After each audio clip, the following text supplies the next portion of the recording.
this video, we will talk about quadratic functions. Okay? So, quadratic function is a polynomial of degree 2 or the second degree. And then, the standard form of quadratic equation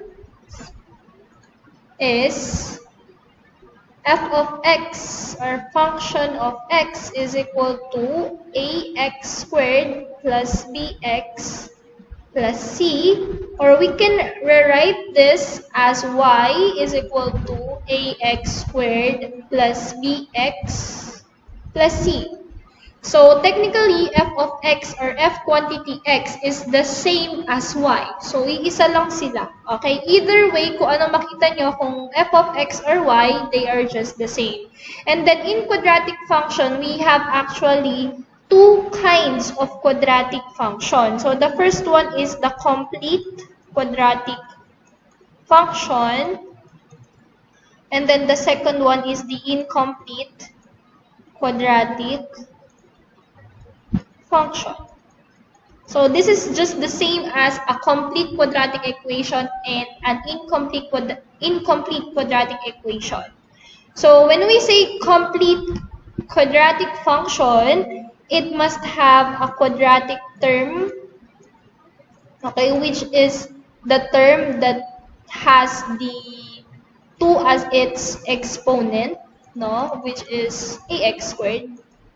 So, meron siya dapat quadratic term. And then, meron siya dapat linear term, which is the term that has 1 as its exponent, which is technically invisible, okay? And then, it also must have a constant term, which is the term that do not have a variable, or yung number lang.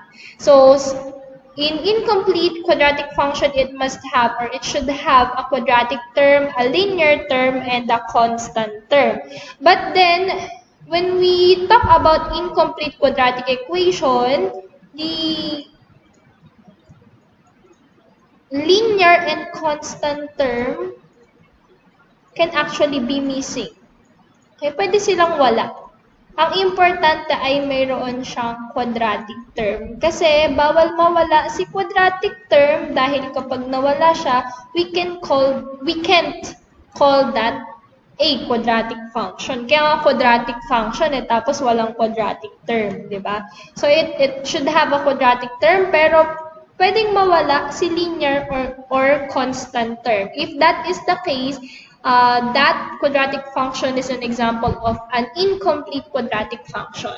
So complete kapag present silang tatlo, kapag may nawala, it's either linear or constant term or pwede both silang mawala. Therefore, that function is an example of an incomplete quadratic function. Okay, so let's have some examples of complete and incomplete quadratic functions.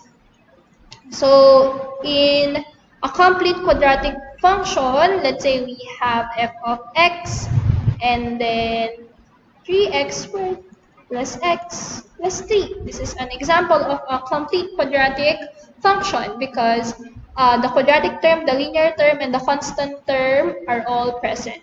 Another example is y is equal to negative 3x squared plus 2x minus 3. This is also an example of a complete quadratic equation. As you can see, meron siyang quadratic term, meron siyang linear term, and meron siyang constant term. How about an incomplete quadratic function? So let's say we have f of x is equal to 3x squared. This is an example of an incomplete quadratic function. Meron siyang quadratic term, but then the linear and constant term are missing. So this is an incomplete quadratic function. Another is, let's say we have x squared minus 3. So the present here is the quadratic term and the constant term. The missing is the linear term. And then let's say we have 3x squared plus 2x. This is also an example of a of an incomplete quadratic equation. So the missing here is the constant term, but they are all called a quadratic function either way. Kung complete man siya or incomplete, they are all a quadratic function because they are a polynomial of the degree 2 or the second degree. Okay? The highest degree is 2, so therefore quadratic function silang lahat. Now, let's examine if this table represents a quadratic function. So, sabi, when the table represents a quadratic function, dapat sa first difference ng values ng x's, dapat magkakamukha na sila. But then, sa values ng y, kailangan maging magkamukha sila on the second difference. So, let's see if this table represents a quadratic function. So, for you to be able to find the difference, you need to subtract the first number from the second number. So, ang mangyayari dyan is negative 2 minus negative 3. So, pabaliktad yung mangyayari. Okay? So, negative 2 minus negative 3, the answer is 1. Okay? And then, negative 1 minus negative 2, the answer is 1. Okay? I'm not going to show you. Okay? So, 0 minus negative 1, the answer also is 1. And then, we have 1 minus 0, 2 minus 1, and then 3 minus 2. So, all of this, if you subtract, the answer will be 1. So, therefore, na-satisfy yung rule natin kanina na dapat in quadratic function, sa first difference pa lang ng x magkakamukha na sila. How about sa first difference ng y? Sabi ko kanina, dapat sa second difference sila maging magkamukha. Let's see. So, it will become like this, pabaliktad din. So, 4 minus 9. Okay? So, 4 minus 9, the answer is negative 5. Okay? And then the next one is 1 minus 4. The answer is negative 3. And then the next one is 0 minus 1. The answer is negative 1. Okay? And then we have 1 minus 0.